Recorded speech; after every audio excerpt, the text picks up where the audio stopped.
Caminos del agua, voces y visiones en la cuenca de Jovel. Hola, mi nombre es Carla Ivonne Moreno Constantino y me da muchísimo gusto saludarles.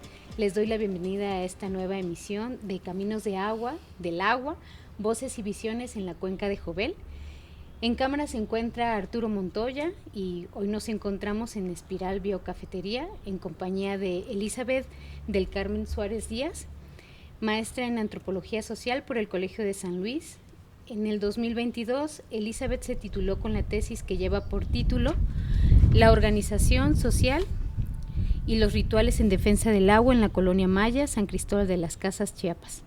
Esta tesis, que es una investigación de corte etnográfico entre el periodo 2018-2021, analiza un caso específico de defensa territorial en San Cristóbal, en la cual se analiza la organización de las y los habitantes de la colonia maya, su articulación y las diversas acciones y estrategias, entre ellas rituales que han sido fundamentales para proteger el agua y el territorio. Bienvenida, Liz. Muchas gracias por aceptar esta invitación y bueno, quiero darte la oportunidad de presentarte. Sabemos que tu trayectoria académica y vital pues es mucho más amplia y bueno, queremos escuchar de ti. Hola, buenos días, muchas gracias por la invitación. Estoy muy contenta de poder compartir con ustedes esta parte de la investigación. Esta la desarrollé en el 2018 y fue parte de una investigación en la que yo también fui parte del movimiento de defensa de la montaña de la colonia donde yo vivo, donde nací. Y pues bueno, justo viendo esto que estaba surgiendo de organización, pues es que se me viene pues poder hacer esta investigación. Siempre la investigación en la que uno está implícito es un poco complicado. Traté de plasmar en la tesis todo lo que estaba sucediendo, pero pues obviamente no siempre se puede. Y bueno, pues de eso vine a hablar hoy. Gracias. Muchas gracias a ti. Bueno, te comentaba fuera de cámaras que yo disfruté mucho pues conociendo también pues a la colonia maya como espacio y también como movimiento, como estas acciones colectivas que se tomaron para la defensa del territorio. Entonces, si te parece bien, podemos hablar un poco de la colonia maya, ¿no? O sea, tengo entendido que pues la colonia maya fue fundada en 1982, la compone alrededor de 13 hectáreas, también desde casi de sus inicios, desde que fue registrada, pues la han compuesto también mesas directivas. No sé qué más quieres contarnos. Pues sí, bueno, en cuanto a los años, como realmente no hay nada que avale los años. Luego hay gente que dice, no, en el 82, no, fue en el 85.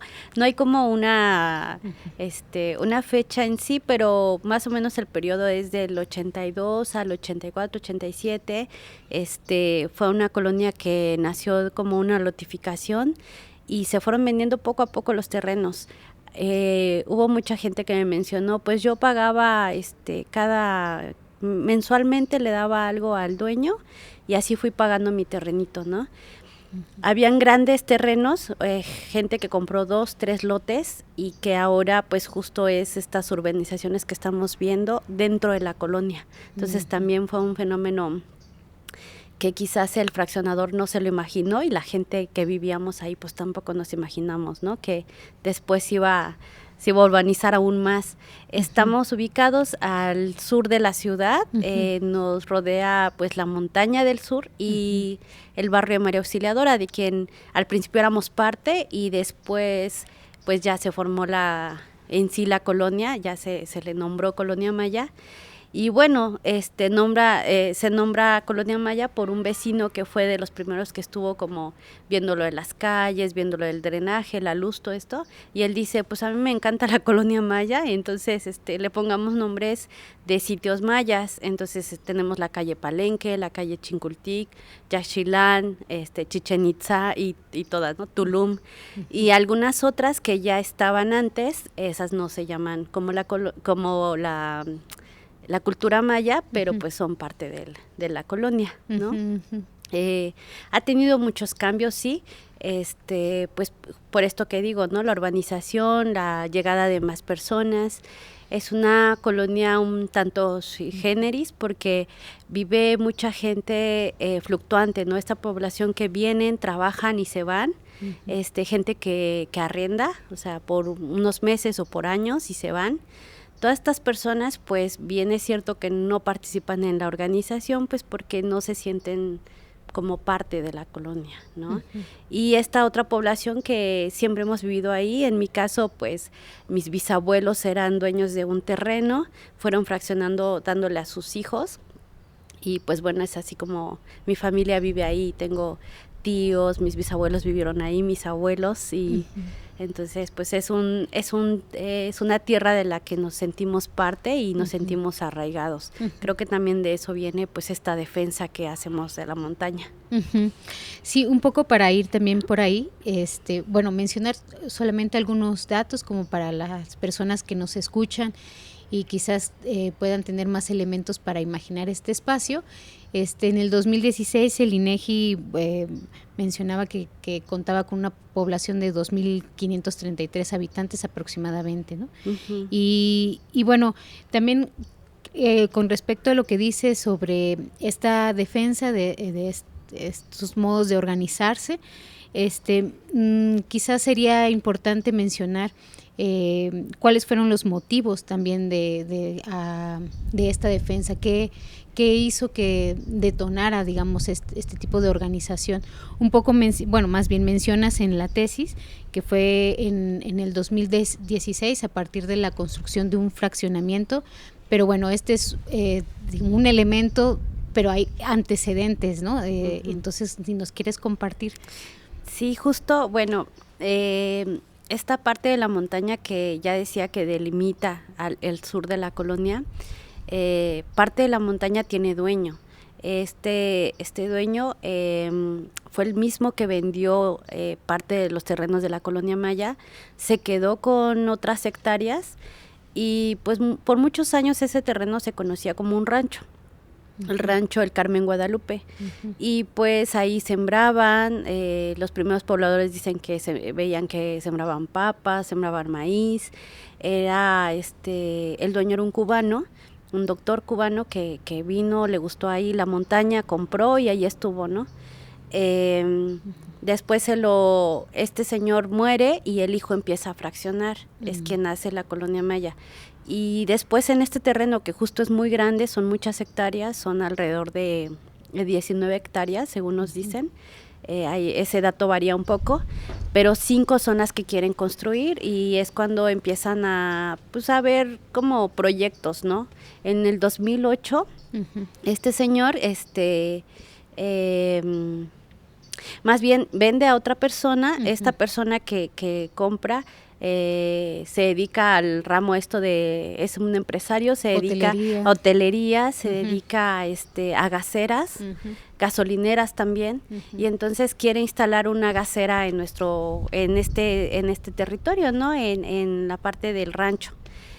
Ahí los primeros pobladores empiezan a decir, no, pues ¿cómo van a poner gas aquí al lado de nuestras casas, no? Entonces se organizan, ellos mencionan mucho y cada que yo hacía entrevistas con estas personas, me decían con una singular alegría que gracias a una marcha en la noche, gracias a que fueron a Cabildo y ellos se opusieron a este proyecto, lo lograron parar y este primer logro de la colonia, siento que le da mucha identidad. Esto fue lo que a la gente dijo, sí podemos, organizados podemos hacer mucho, ¿no?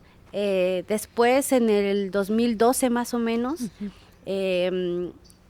este terreno que al principio nada más estaba no bardeado, sino rodeado por árboles, lo empiezan a bardear y es cuando se empieza a ver como llegada de carros, llegada de material, se escuchan que estaban talando árboles. Justo por la barda no se puede calcular cuántos árboles. Hace poco el hijo de este señor del empresario nos dijo que fueron 50 árboles. Nosotros creemos que fueron más, pero pues justo no se sabe, ¿no? Entre 50 y 100, pero pues son árboles que estaban ahí cumpliendo una función, ¿no? Los árboles estaban deteniendo el agua de la montaña y bueno, justo en el 2012 que empiezan a talar y que empiezan a hacer como todo este cambio de uso de suelo, es cuando nosotros empezamos a notar escorrentías cada vez más grandes. En poquito tiempo se llenaban nuestras calles de agua. Los niños de las primarias, ahí hay una primaria cercana a este terreno, una primaria y un kinder. También ellos ya veían como este aumento del agua, ¿no? Cuando salían de clases veían esta agua y pues ya no podían pasar, ¿no? Eso fue como las primeritas cosas que empezamos a ver.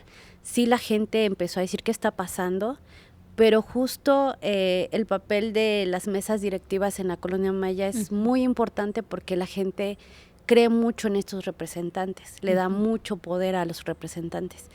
Y justo la representante en ese momento dijo, no pasa nada, no se preocupen, el señor es dueño y puede hacer lo que quiera y no va a pasar nada. Entonces siguieron años, los años pasaron hasta que en el 2016 se empieza a ver mucho más daños. Ya el agua que corría ya no era tan cristalina, sino ya se notaba lodo, materia, pues, de toda esta construcción que estaban haciendo, esta destrucción más bien.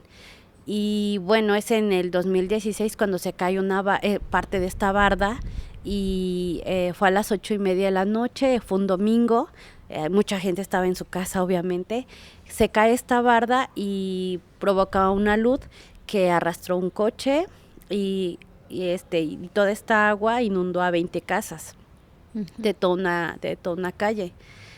Justo una de las casas inundadas fue la casa de mi mamá y por eso es que yo digo que sin querer estuve ahí accionando porque pues justo dije, bueno, ¿qué está pasando, no?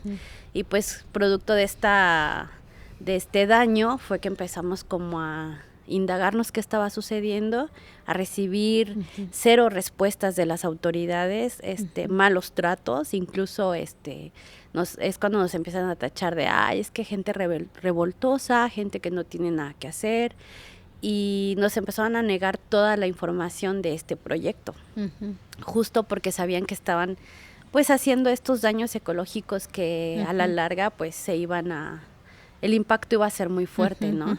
Entonces es por ello que empezamos a enterarnos de este proyecto.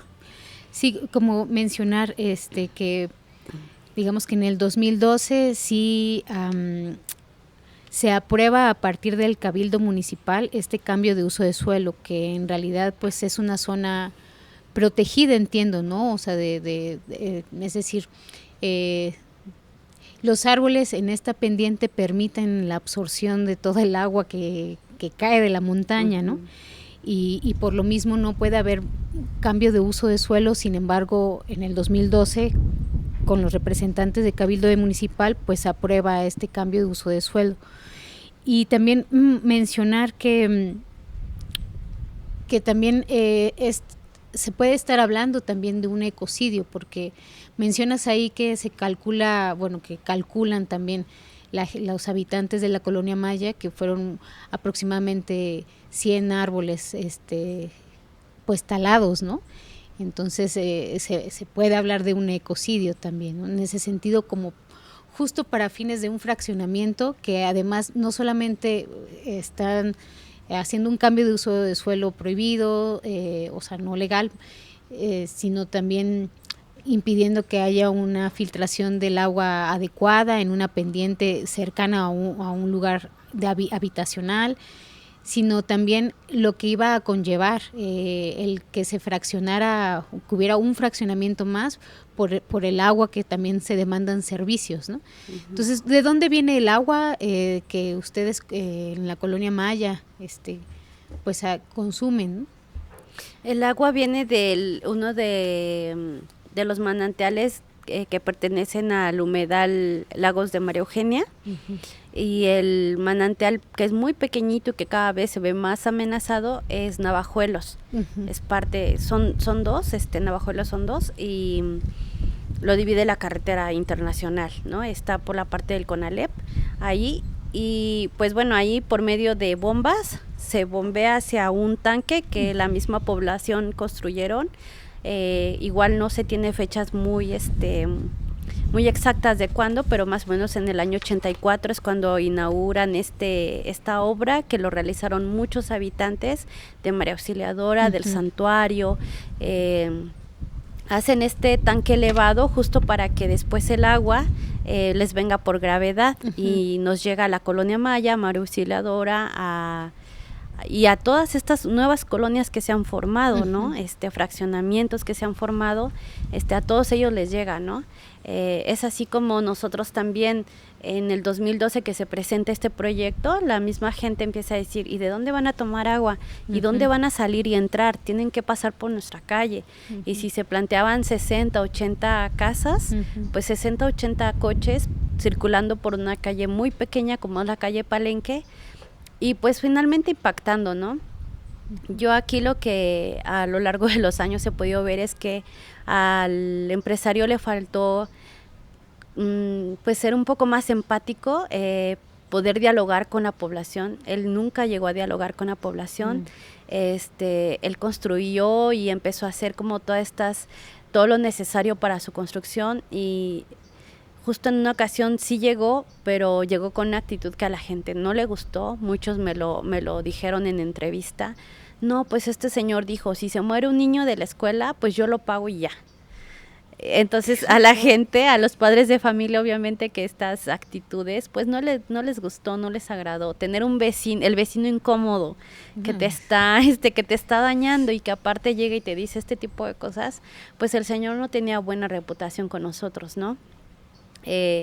Y bueno, entre otros servicios que ellos decían que iban a ver dónde agarraban agua, pero pues esa zona no hay, a menos que fuera captación de agua de lluvia, pero el señor nunca habló de ecotecnias, creo que ni siquiera sabe uh-huh, el significado de estas cosas, entonces no veíamos como por dónde, ¿no? Uh-huh. Incluso los permisos que ellos nos presentaron en ese momento, creemos que lo construyeron pues fraudulentamente, porque uh-huh, esta zona justo sí está considerada como área de conservación ecológica, uh-huh, uh-huh, y este daño que hicieron, este impacto fue no solo talar los árboles, también remover tierra y llevar tierra de otro lugar y rellenar para justo pues la montaña tiene una pendiente natural y ellos querían hacerlo plano todo, lo que implicaba pues es este cambio, este daño a nuestra madre tierra, ¿no? Uh-huh.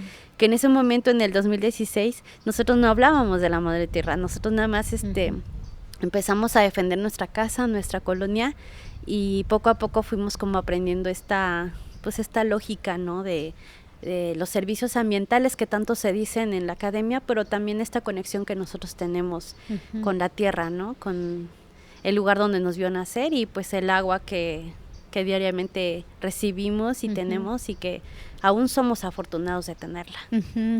Y es que bueno, en San Cristóbal es paradójico, ¿no? Porque San Cristóbal se encuentra dentro de una cuenca hidrográfica que lo componen 4 municipios más, entre ellos San Juan Chamula, Sinacantán, Tenejapa, Huistán, San Cristóbal. Y una cuenca la podemos entender justo como una tina, una vasija, ¿no? Donde todas las aguas, tanto subterráneas como superficiales, llegan a un punto. Y digo, es paradójico porque según Conagua, y bueno, también como habitantes de la cuenca, las precipitaciones anuales son mayores aquí en esta región. Uh-huh. O sea, recibimos muchísima agua, sin embargo, también hemos pasado por escasez de agua, ¿no? Entonces, justo por una mala infraestructura, y bueno, un montón de otros elementos, como por ejemplo la extracción masiva de agua por parte de la Coca-Cola, que tiene más de 5 pozos profundos y extrae agua la cantidad que no imaginamos, ¿no? Pero que está constantemente extrayendo. Y también esta expansión urbana que ha llevado a impermeabilizar la cuenca. Entonces, San Cristóbal o la población de San Cristóbal, al menos el 70%, recibimos agua de Zapam. Y Zapam lo capta o se lo lleva también, o su fuente de abastecimiento son tanto los humedales o los manantiales, ¿no? Entonces, claro, en una lógica de entender la geografía de San Cristóbal, cosas como la tala de árboles, el cambio de uso de suelo, son cosas ilógicas, ¿no? Como que no están dentro de una visión mucho más amplia de entender el territorio, ¿no? Sino están pensadas de manera más bien como en fines mercantiles, ¿no? Y bien limitado también, ¿no? Entonces, volviendo un poco a esta lucha que tienen, bueno, ustedes a partir de ver que ya había un problema, ¿no? El problema de 20 casas inundadas, ¿no? De pues los representantes que se encontraban en ese momento en el ayuntamiento pues hacían caso omiso, ¿no? ¿Qué acciones tomaron como colonia? Yo sé que no todos los habitantes y las habitantes de la colonia Maya tuvieron esta organización por diferentes motivos, ¿no? Pero quienes se vieron afectados directamente dijeron, bueno, esto tiene que haber una solución, ¿no? Entonces, ante este caso omiso de las autoridades, ¿qué acciones colectivas ustedes empezaron a hacer? Pues justo esta negativa que tuvimos, este ir y venir a muchas instituciones, uh-huh.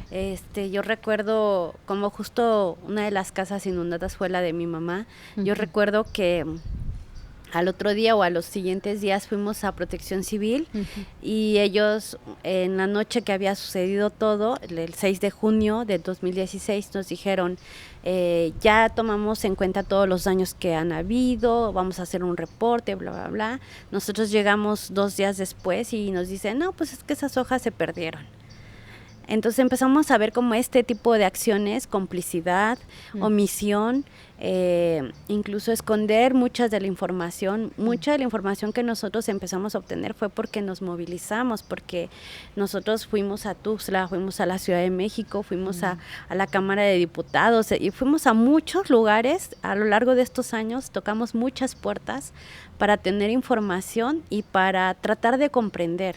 Creo que algo que ha caracterizado la organización de la Colonia Maya es que desde un principio dijimos, vamos a analizar lo que hay, la información, no vamos a decir mentiras, no vamos a agrandar una idea, una información pues para hacernos los interesantes o para tener la razón según nosotros. Siempre dijimos que íbamos a manejarnos como muy transparente y también a comprender que no todo lo sabemos nosotros, ¿no? Uh-huh. Entonces nos hicimos ayudar de mucha gente que podía ayudarnos y que podía como aportar ideas, ¿no? Uh-huh. Justo algo que se nos hacía como, ¿qué está pasando aquí? Era justo, ¿no? Los meses de lluvia, que acá sabemos que son 3-4 meses de lluvias intensas a veces. Veíamos que el agua, pues sí, nos llegaba, nos estaba inundando, ¿no? Nos estaba llegando. Y en las épocas de estiaje, justo todos gritando de necesitamos agua y pidiéndole a Zapam desesperadamente agua, ¿no? Uh-huh. Entonces esto que habla, pues sí, del mal manejo que tenemos, uh-huh. y de este no aprovechamiento del agua. Uh-huh. Por eso también surge un poco estas ideas que tuvimos de una zanja de infiltración y otras soluciones, porque dijimos, uh-huh. en el problema debemos encontrar la solución. Y bueno, eso es parte de la permacultura, ¿no? La permacultura habla de esto, ¿no? En el problema se debe encontrar la solución, uh-huh. y eso nos ayudó a ir buscando soluciones entre mucha gente. O sea, uh-huh. sabemos que nosotros sabemos muy poquito de nuestro territorio, cada vez sabemos más, pero que hay que estar como leyendo mucho, informándonos mucho, formándonos, uh-huh. y en ese camino fuimos organizándonos cada vez más. Sí, que digamos, tú mencionas que Protección Civil hizo sus recomendaciones para restaurar este daño, uh-huh. pues el daño ecológico que se había hecho en la montaña, pero pues en realidad no hubo ninguna restauración Y es cuando ustedes también deciden, por una parte, abrir esta zanja, que, bueno, ya nos comentará sus características, pero bueno, tiene una de sus cualidades que a mí me parece muy importante también enfatizar, es que es una zanja que con lluvias a las 3 horas de estar lloviendo puede captar 90,000 litros. Y eso pues no es solamente para la colonia Maya, sino es una zanja para toda la cuenca. Entonces, claro, o sea, hay pocas tecnologías del agua aplicándose en estos sistemas municipales de agua o nulas, ¿no? Pero es cierto que en San Cristóbal cae mucha agua, pero las aguas pluviales no se aprovechan y se van al drenaje. Entonces, creo que es uno de los elementos más importantes o de los más importantes de que ustedes también como grupo pudieron realizar, ¿no? Esta zanja de infiltración y también, bueno, otros elementos que acompañan, digamos, estas acciones colectivas, también fue poder construir una sala de usos múltiples, ¿no? Que esto también permite pues traer actividades culturales, artísticas, está también como estos otros elementos como la bandera, ¿no? Somos la Maya, el hashtag, ¿no? Que de alguna manera permiten, como dices, abrirse al mundo y hacer saber que esto no es un problema de una persona, sino un problema que puede multiplicarse en otros contextos y que en realidad es importante poder organizarnos, ¿no? Cuéntanos un poco también de estos elementos que de alguna manera conformaron en ese momento la identidad de Somos la Maya. Uh-huh. Sí, claro. Lo que mencionaba al principio es que justo en el 2008 la gente, como tenía en su memoria colectiva esta marcha de la noche y así, esta vez que volvemos en el 2016 a organizarnos, mucha gente dice, otra marcha, otro esto, otro el otro. Y diferentes personas empezaron a dar elementos, entre ellos pues hagamos una bandera que sea un distintivo, se realizó una noche antes de la marcha, cositas, elementos, pequeños elementos fueron sumándose y claro, al final fueron haciendo como este arraigo, ¿no? A mi lucha, ¿no? La lucha que tenemos de la colonia Maya. Se hace la bandera pues se ha llevado en muchísimos espacios, ha sido también como esta identificación de la colonia, de la resistencia que se tiene, por eso los colores, el color negro, rojo, blanco, se eligen estos colores justo por darle estos elementos de resistencia, ¿no? La zanja al final al principio se hizo para retener el agua que estaba bajando con mucha velocidad en tan poco tiempo, claro, a las casas. Entonces se hace esta zanja como pues sí, para reducir la velocidad. A la par de la zanja se hacen unos pozos, son 10 pozos, ahora 9, se cerró uno por exigencias de los centros educativos, serán 10, 9 pozos tenemos ahora y estos pozos tienen el mismo principio, que es llenarse de agua, retener ahí tantito el agua y después pasar al otro, retenerla ahí, pasar al otro y justo esto, ganar tiempo y que la velocidad del agua sea menor. Para cuando llegara a nuestras casas, llegara pues menos, ¿no? También, sí, porque están construidos como afuera, ¿no? De las escuelas. Afuera de las escuelas, justo, y y también, bueno, se le fue sembrando pues algunas plantitas para que esta absorción fuera mejor, y también para que las plantas tuvieran este efecto de guardar algunos elementos de la montaña, ¿no? Arena, pero también tierra, basurita, minerales, o sea, todo lo que se pudiera que se quedara ahí, ¿no? Entonces, bueno, se hacen estas soluciones. Al principio vimos que nos funcionó muy bien y después esta zanja le fuimos dando como otras propiedades, vimos que también estábamos infiltrando agua, no solo para la Colonia Maya, sino para la cuenca. Eso nos dio mucho gusto, claro. No sabíamos que ese efecto íbamos a tener. No fue el primer objetivo, la verdad, eso se fue haciendo con la reflexión poco a poco, pero también fue una barricada. Fue una barricada para parar la construcción del fraccionamiento. Al hacer una zanja tan profunda en una calle pública donde pasaban los camiones con todo el material de construcción y hacer y parar esta circulación de los camiones, pues claro que tuvo un efecto, ¿no? Fue a la par que se cancela el proyecto. Primero fue cancelado por los habitantes, después fue cancelado por ayuntamiento, un poco por las exigencias nuestras. Y entonces esa identidad también nos va dando, ¿no? Es una barricada, no permitió pasar la construcción, la destrucción, dicen muchas de las personas. Y bueno, poco a poco fuimos adaptando también este elemento a nuestra calle, a nuestra colonia, y fue cuando la nombramos. Esta se llama Serpiente de Agua. Se hace unos rezos ahí para poderla bautizar.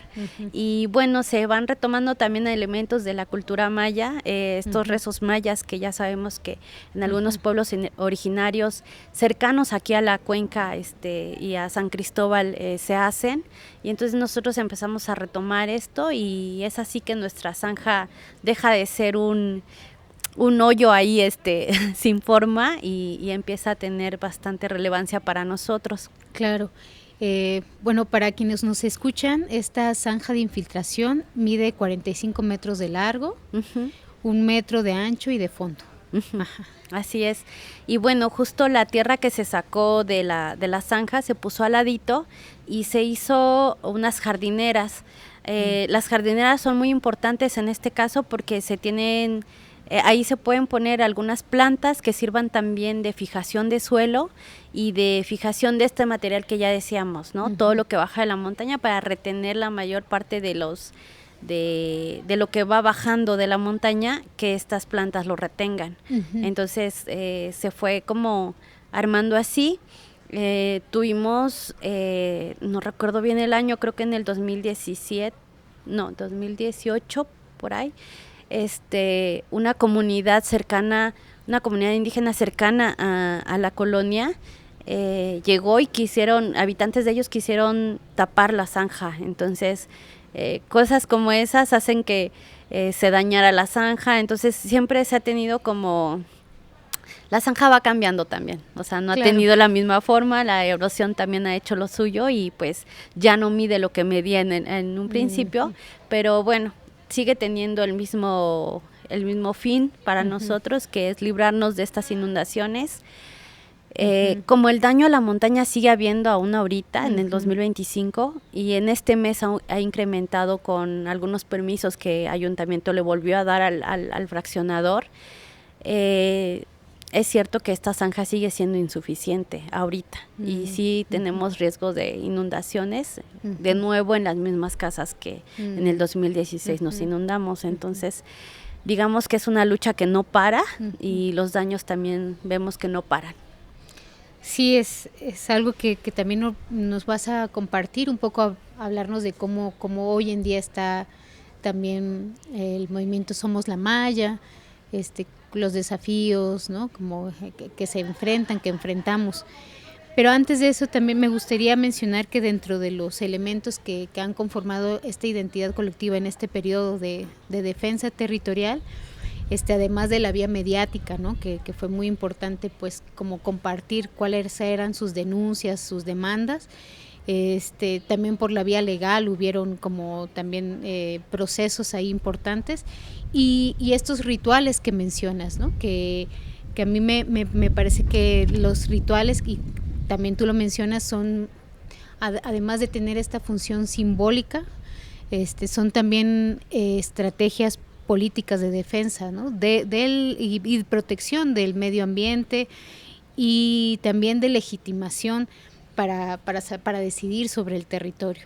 Entonces, en ese sentido me gustaría preguntarte más como el tema de los rituales.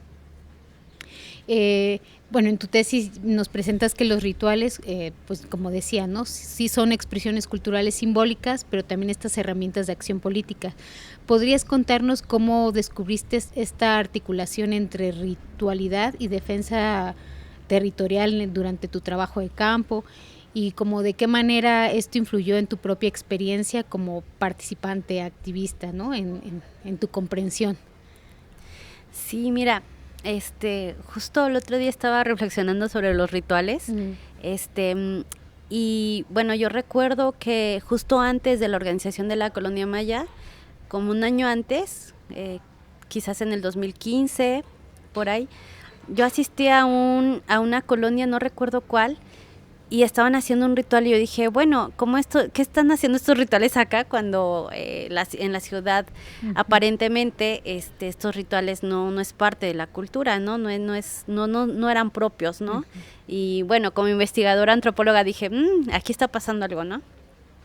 De pronto ya con la organización de la Colonia Maya y todo lo que estaba surgiendo, varios pobladores, y sí quiero mencionar que de cierta edad avanzada, pero también como muy conectados a la tierra y provenientes de algunos de Huistán y de algunas comunidades cercanas a San Cristóbal, empezaron a decir frases como, no es que no debemos de dejar que dañen a nuestra madre tierra.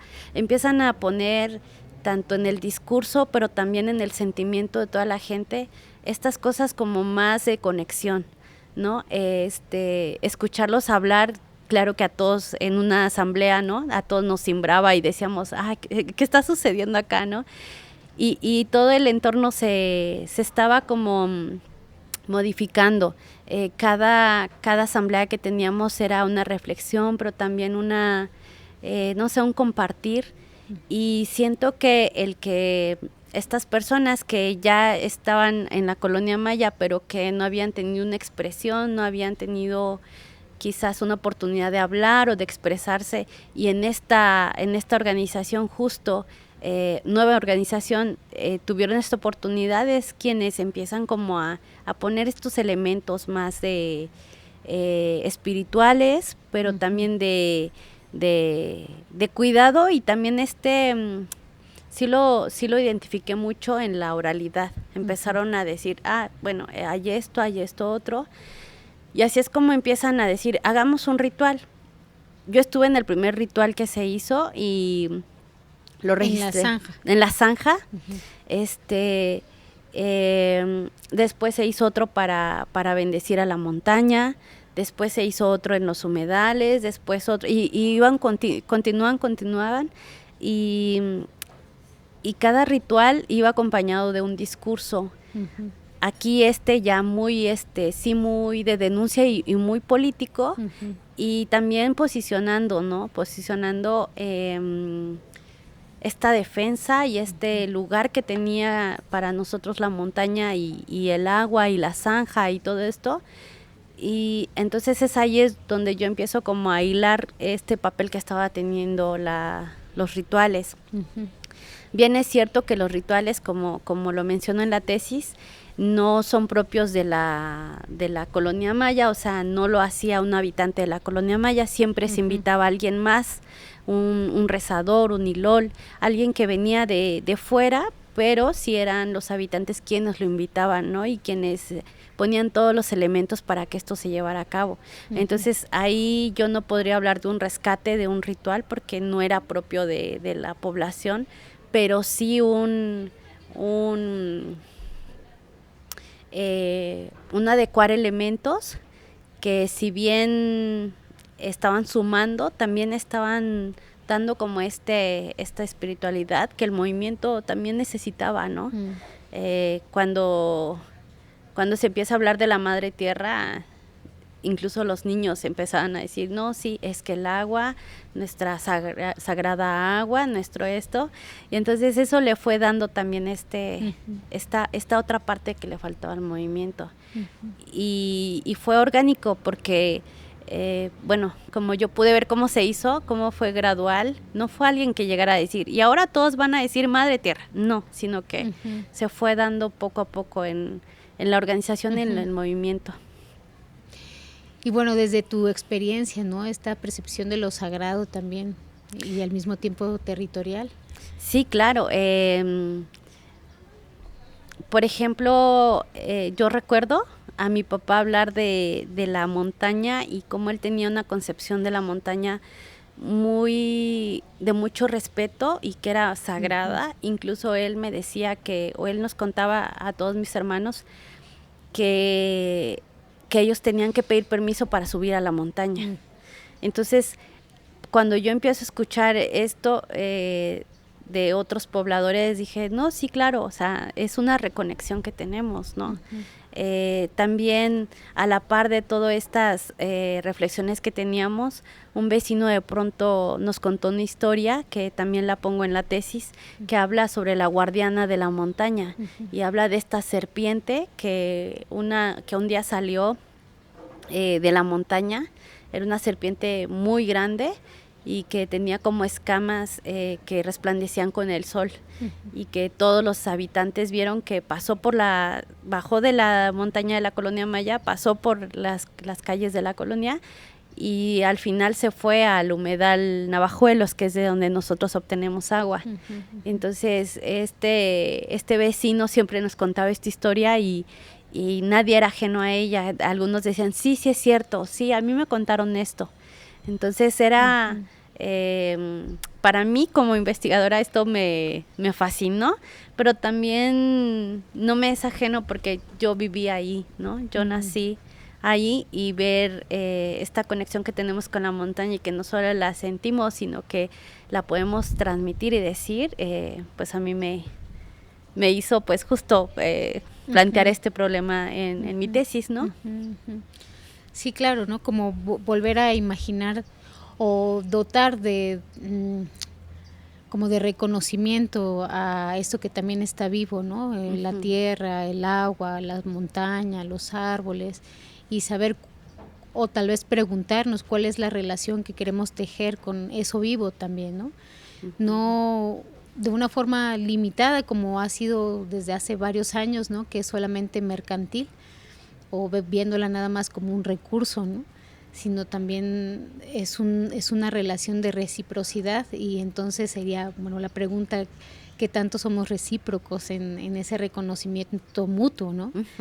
Entonces a mí también me parece importante que como el papel de los rituales como un elemento que se integra, digamos, en esta defensa territorial de tu investigación,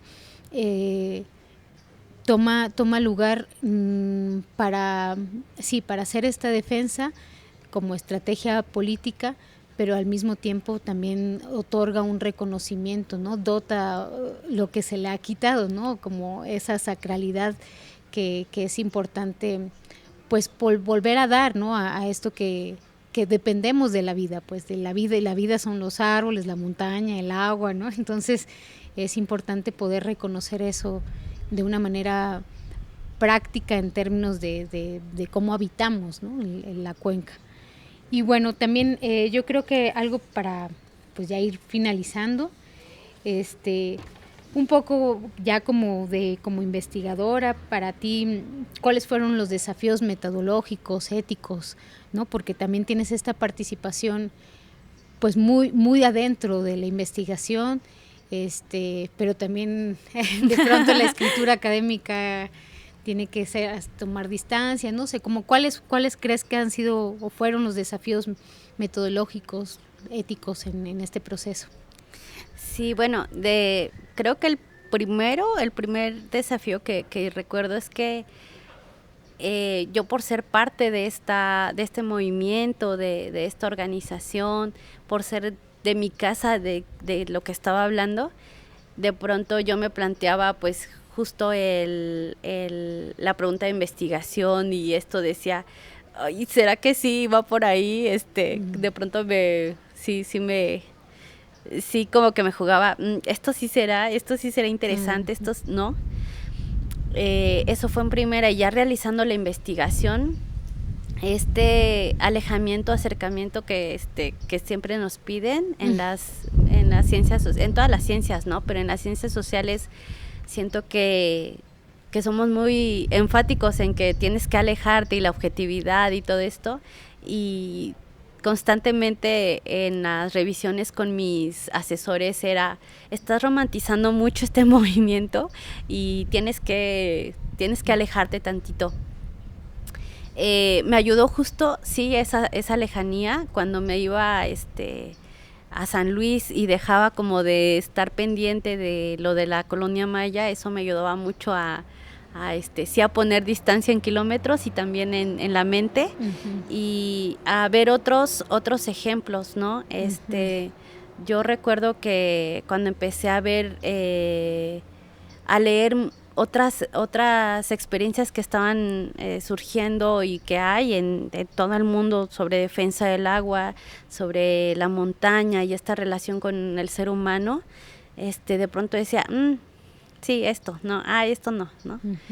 Esta parte me costó mucho a mí, y la otra es que cada vez aparecían nuevas cosas, nuevos elementos. Yo ya quería cerrar la tesis y de pronto surgía algo nuevo. Justo cuando estaba por defenderla, ya estaba escrita toda, ya había sido aprobada.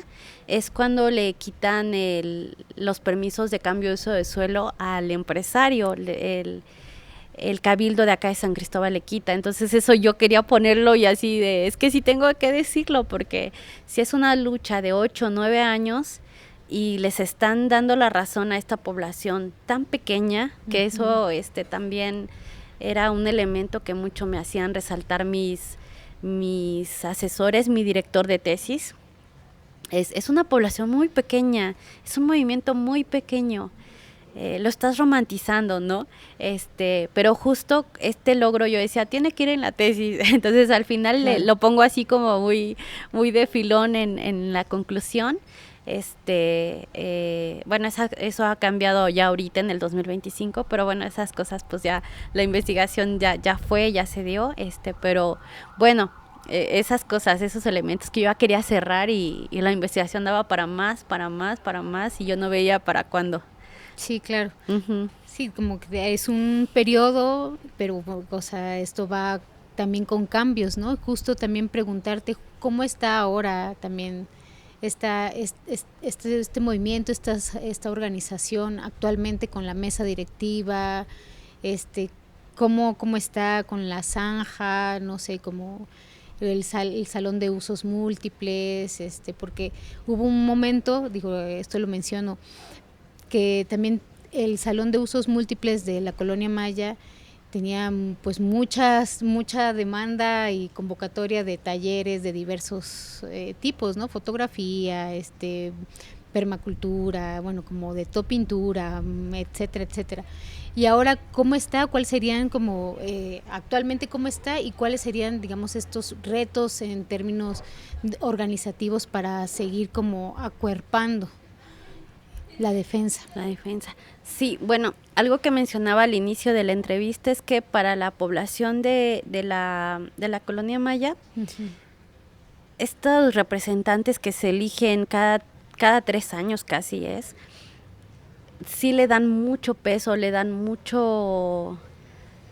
sí le otorgan bastante, no quisiera decir poder, pero autoridad a estas personas, y entonces eso juega a veces como todo, ¿no?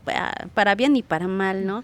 En el momento que casi estos 8 años de lucha, estuvieron 2 mesas directivas, pues que sí tenían como esta vocación ambiental, que justo tenían esta idea de abrir lo que la colonia maya hace. En el 2016, con la caída de la barda, se crea una página de Facebook y se crea un WhatsApp de la colonia para fines informativos. De hecho, esa página de Facebook no monetiza, tiene muchas vistas, tiene 9,000 seguidores, pero no monetiza porque no es el fin. Se creó para dar a conocer la lucha de la colonia maya al mundo, y así ha sido, así fue.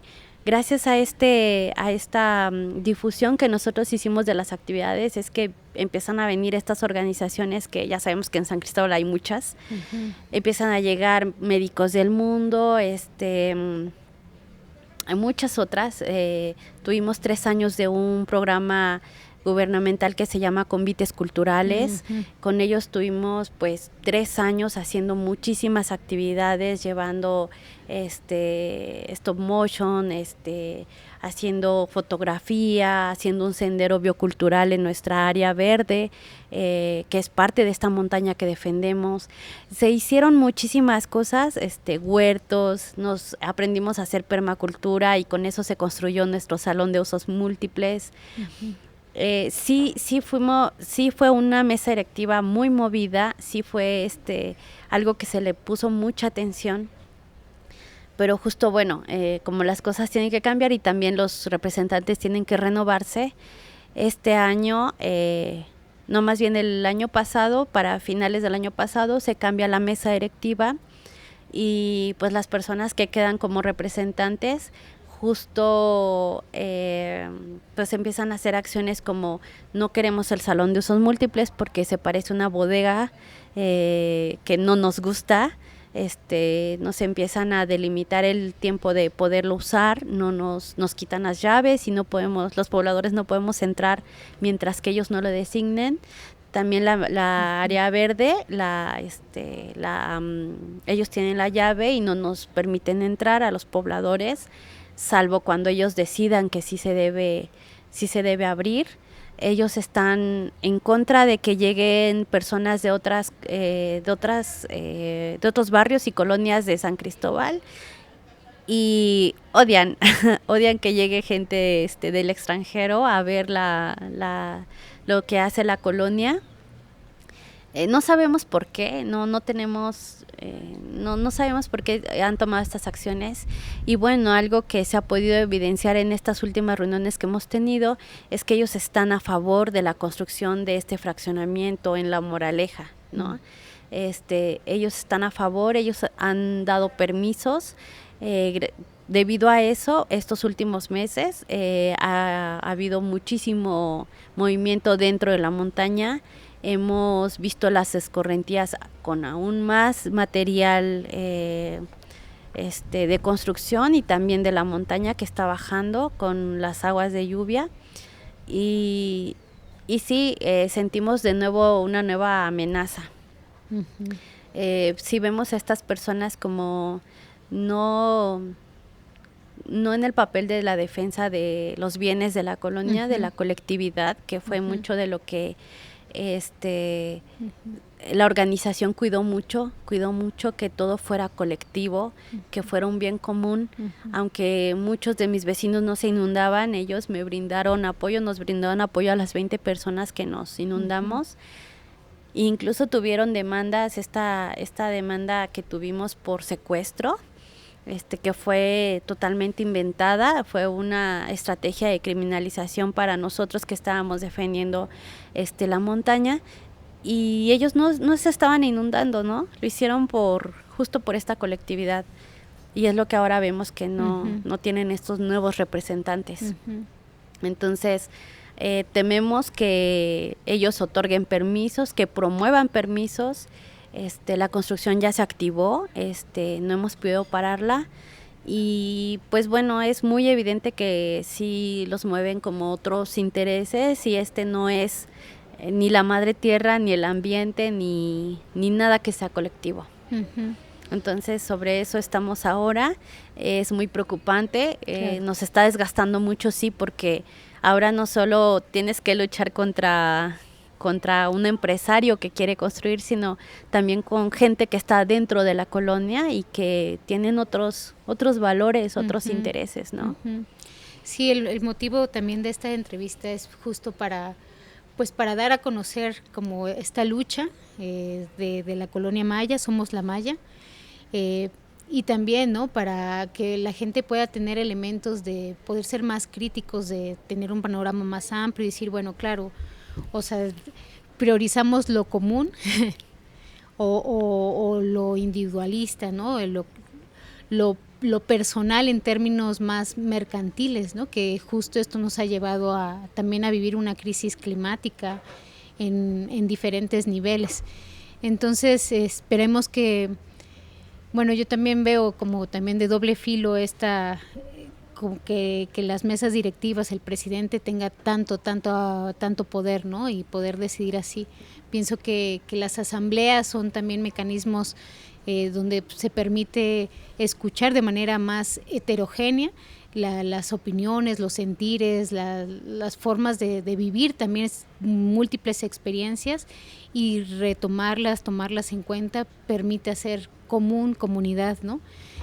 Siento que se vuelve a estas estructuras más jerárquicas de así es porque tengo intereses partidarios, ¿no? Políticos que están muy lejos, como dices, de estar en relación con la madre tierra o en lo común, ¿no? Como un bien común. Y bueno, esperemos que eso pues vaya cambiando. O sea, justo este es uno de los objetivos también, difundir esta tesis, ¿no? Como que la gente de acá de San Cristóbal, pero también de otros lugares, pueda tener esta empatía también con esta lucha. Y bueno, ya para finalizar, no sé si quieras compartirnos un poco de tus aprendizajes después de hacer esta tesis y bueno, sí, como lo que quieras compartirnos para también otros movimientos en otros contextos. Uh-huh. Justo ahora que te estaba escuchando concluir, algo que nos dio a muchos de las habitantes de la colonia esta organización fue tener esta voz femenina. En las mesas directivas anteriores casi no habían mujeres y el papel de muchas de las compañeras, con mucho respeto, era ser la secretaria, ¿no? Ser quien tomaba nota en una reunión y ser la que hacía los escritos y quizás se lo daba al presidente y el presidente lo llevaba a donde tuviera que ser. Con esta nueva organización esto cambió. Muchas de las mujeres de diferentes edades, y eso también es algo que me faltó decir más en la tesis, como esta participación de la mujer, cómo empezamos a varias de nosotras, entre ellas yo,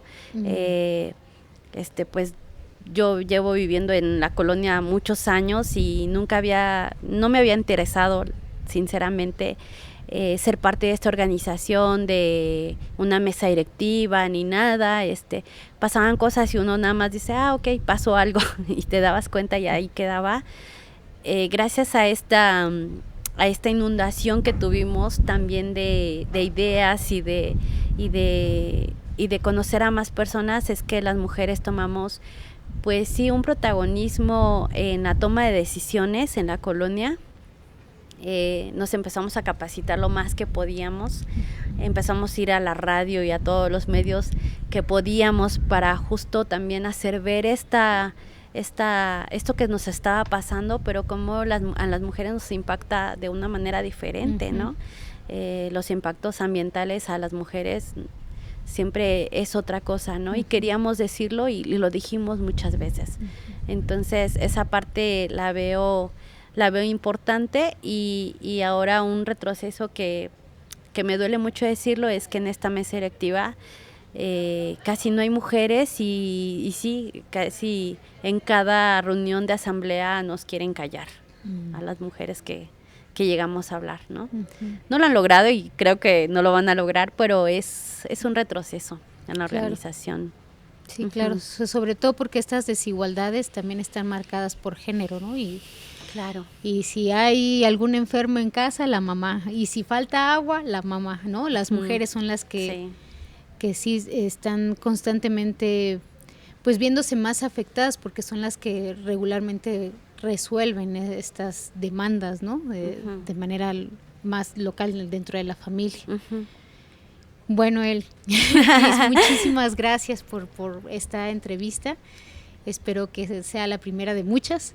Ojalá. Y bueno, pues también invitamos a quienes nos escuchan, nos ven, a continuar las siguientes emisiones de Caminos del Agua, Voces y Visiones en la Cuenca de Jovel. Gracias.